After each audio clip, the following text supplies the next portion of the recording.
কুষ্টিয়া সদর উপজেলার ১৩ নং মনোহরদিয়া ইউনিয়নের মনোহরদিয়া গ্রামের ঈদগাহ মাঠে অনুষ্ঠিত হল এক বিশাল মহিলা সমাবেশ। ইউনিয়ন বিএনপির সাধারণ সম্পাদক মোহাম্মদ হাবিবুর রহমান হাবিবের আয়োজনে এই সমাবেশে উপস্থিত ছিলেন কুষ্টিয়া জেলা বিএনপির সদস্য সচিব প্রকৌশলী জাকির হোসেন সরকার সহ জেলা ও উপজেলা পর্যায়ের শীর্ষ নেতৃবৃন্দ। রবিবার দুপুরে অনুষ্ঠিত এই সমাবেশে বক্তব্য রাখেন বিএনপির কেন্দ্রীয় ও স্থানীয় নেতৃবৃন্দ। দেশের চলমান রাজনৈতিক পরিস্থিতি নিয়েও সমাবেশে আলোচনা করা হয়। বিস্তারিত থাকছে শেখ মহসিন কবিরের তথ্যচিত্রে। কুষ্টিয়া সদর উপজেলার ১৩ নং মনোহরদিয়া ইউনিয়নের মনোহরদিয়া গ্রামের ঈদগাহ মাঠে ইউনিয়ন বিএনপির সাধারণ সম্পাদক মোহাম্মদ হাবিবুর রহমান হাবিবের উদ্যোগে একটি বিশাল মহিলা সমাবেশ অনুষ্ঠিত হয়। গতকাল ২৬ অক্টোবর রবিবার দুপুর ২টার দিকে এই সমাবেশ অনুষ্ঠিত হয়। সভায় প্রধান অতিথি হিসেবে উপস্থিত ছিলেন কুষ্টিয়া জেলা বিএনপির সদস্য সচিব প্রকৌশলী জাকির হোসেন সরকার এবং প্রধান আলোচক হিসেবে উপস্থিত ছিলেন কুষ্টিয়া সদর উপজেলা বিএনপির সভাপতি মোহাম্মদ ইসমাইল হোসেন মুরাদ। বিশেষ অতিথি হিসেবে সমাবেশে উপস্থিত ছিলেন কুষ্টিয়া জেলা কৃষক দলের আহ্বায়ক আরিফুর রহমান সুমন, কুষ্টিয়া সদর উপজেলা বিএনপির যুগ্ম আহ্বায়ক অধ্যাপক মুন্সি নজরুল ইসলাম ও শহীদুজ্জামান খোকন, সাংগঠনিক সম্পাদক মোহাম্মদ জিহাদুজ্জামান জিকো ও মোহাম্মদ আলমগীর হোসেন লিটন, ইসলামী বিশ্ববিদ্যালয়ের সাবেক সাধারণ সম্পাদক রাশিদুজ্জামান রাশেদ এবং কুষ্টিয়া সদর উপজেলা মহিলা নেত্রী সনি ইসলাম, নাজনীন আক্তার, কাজী জীবন নাহার পিয়া, ফেরদৌসী উর্মি ও পারুলা খাতুন সহ অন্যান্য নেতৃবৃন্দ। সমাবেশে প্রধান অতিথি ও আলোচক দেশের বর্তমান রাজনৈতিক প্রেক্ষাপট নিয়ে বক্তব্য প্রদান করেন এবং সংগঠনকে তৃণমূল পর্যায়ে আরও শক্তিশালী করার উপর গুরুত্ব আরোপ করেন। প্রত্যেকটা ঘরে ঘরে আমাদের সদস্য কার্ড দিতে চেয়েছেন আমাদের প্রধানমন্ত্রী দেশনেত্রী বেগম খালেদা জিয়া। ভাবে আমরা প্রচেষ্টা করতে পারি, সেই লক্ষ্যে আমরা সবাই একদিকে হয়ে একসাথে হয়ে কাজ করে আমরা সবাই একটা করে বিএনপিকে ভোট দিয়ে ধানের শীষে ভোট দিয়ে জয়ের জন্য করে আমরা তাদেরকে তোলার চেষ্টা করব। আমরা কি ভোট দিতে পেরেছি?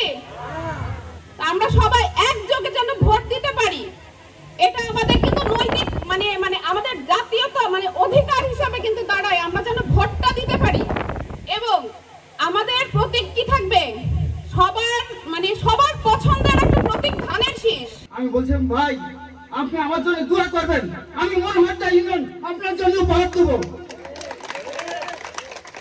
বিভিন্ন সুযোগ সুবিধা সরকার থেকে যেগুলো ন্যূনতম এসেছে সেইগুলো তাদের আত্মীয় স্বজন নিজেদের পরিবার পরিজনের মাধ্যমে গায়েব করে দিয়েছে। আপনাদের কাছে সমবন্টন করি নাই। তারা আপন ভাই বোনের নামে 12 টাকা 11টা কিসিমের কার্ডও আমরা। আপনারা জানেন যে আমাদের ভারপ্রাপ্ত চেয়ারম্যান সাহেব জনাব তারেক রহমান আগামী রাষ্ট্র কাঠামো মেরামতের যে একটি দফা দিয়েছে, সেই একটি দফার মাধ্যমে আগামীতে রাষ্ট্র বিনির্মাণ করা হবে। আপনারা জানেন যে আমাদের দেশের নারীদের কোনো মর্যাদায় রাখা হয় নাই। আমাদের দেশের নারীদের মর্যাদা রক্ষা করতে তিনি একটি দফা উল্লেখ করেছেন, সেটা হলো 24তম দফায়। আপনারা দেখবেন আপনাদের হাতে যে একটি দফা দেওয়া হয়েছে সেখানে নারীর মর্যাদা এবং নারীর অধিকার এবং ক্ষমতায়নের কথা আছে। বাংলাদেশের উপরে কি পরিমাণ অন্যায় করা হয়েছে, বাংলাদেশের মানুষের উপরে কি রকম অন্যায় অবিচার করা হয়েছে আপনারা সেটা যেমন দেখেছেন। আপনারা এখনো লক্ষ্য করছেন 5 তারিখের পরে একটি দল একটি সংগঠন প্রত্যেকের বাড়ি বাড়ি গিয়ে জান্নাতের টিকিট বিক্রি করছে, নামাজের উছিলা দিচ্ছে, কিন্তু নামাজ তো আমরা সবাই পড়ি। আমরা তো নামাজ সবাই পড়ি, আপনারা যারা এখানে আছেন আপনারাও নামাজ পড়েন, আমরাও পড়ি, আমরা সবাই মুসলিম, আমরা নামাজ পড়বো, এটাই স্বাভাবিক। আমাদের সামনে ধর্মীয় অনুভূতিকে আঘাত করে তারা বিভিন্ন ভাবে ষড়যন্ত্র করছে। আপনারা লক্ষ্য করেছেন যে এই কুষ্টিয়ায় একজন আমির আছেন, যে আমির হামজা, ও আমাদের ইউনিভার্সিটিতে পড়তো, আমি যে ইউনিভার্সিটিতে পড়তাম সেই ইউনিভার্সিটিতে পড়তো, আমারও জুনিয়র, আমার ছোট ভাই আর কি আমাদের এক ব্যাচ জুনিয়র ছিল। উনিও অনেক সময় অনেক মিথ্যা কথা ওনার বক্তৃতায় বলেন। ফেব্রুয়ারি মাসে যে জাতীয় সংসদ নির্বাচন হবে, আপনারা সকলে ধানের শীষে ভোট দিয়ে রাষ্ট্রীয় ক্ষমতা আনবেন এবং ইঞ্জিনিয়ার জাকির সরকারকে শক্তিশালী করে আপনাদের সেবা করার সুযোগ দিবেন। এই বলে আমি আমার বক্তব্য শেষ করছি। জনাব তারেক রহমান সরকার গঠন করবেন, তাহলে আপনাদের যে চাওয়া, আপনাদের যে অধিকার, আপনাদের ন্যায্য দাবি আমরা পূরণ করতে পারবো ইনশাল্লাহ।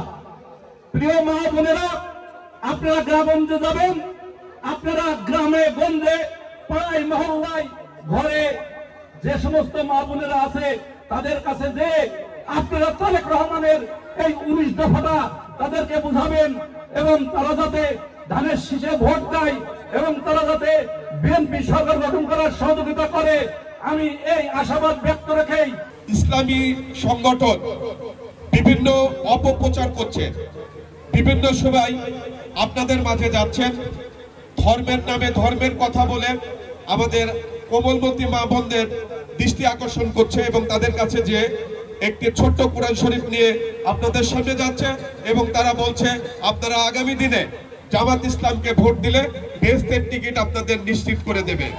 এই সমস্ত বিভ্রান্তকর কথা, এই সমস্ত অসংলগ্ন কথাবার্তা বলে আমাদের কোমলমতি মা বোনদেরকে তাদের দৃষ্টি আকর্ষণ করছে এবং তারা আগামীতে তাদের পক্ষে ভোট নেওয়ার জন্য তারা চেষ্টা করছে। আমি একটি কথাই বলতে চাই, 2009 সালে এই জামাত ইসলাম উপজেলা পরিষদের নির্বাচন করেছিল বিএনপির সহযোগিতায়। বিএনপি তাকে সহযোগিতা করেছিল জামাত ইসলামকে। সেই উপজেলা পরিষদে জামাত ইসলামের 2 জন সদস্য নির্বাচিত হয়েছিল, বিএনপি থেকে আমি নির্বাচিত হয়েছিলাম। আমাদের ঘাড়ে ভর করে সে সময় জামাত ইসলামের উপজেলা চেয়ারম্যান হয়েছিলেন। পরবর্তী 2014 সালে আমার নেতা জনাব জাকির হোসেন সরকার যখন উপজেলা চেয়ারম্যানের নির্বাচন, আমাকে একটা শিক্ষিত মা দাও, আমি তোমাদেরকে একটা শিক্ষিত জাতি দিতে পারবো।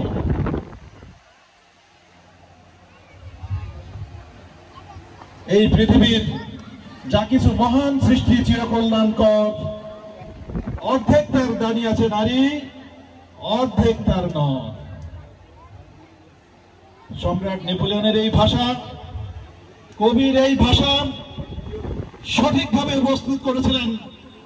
উপস্থাপনা করেছিলেন এবং বুঝতে পেরেছিলেন আমরা যার দল করি, বাংলাদেশ জাতীয়তাবাদী দলের যে প্রবর্তক রহমানী প্রথম এদেশের নারীরা যাতে মুক্তি পায়, এদেশের নারীরা যাতে সামনের দিকে এগিয়ে আসতে পারে এবং নিজেদের পায়ে দাঁড়াতে পারে, এই জন্য তিনি একটা স্বতন্ত্র মহিলা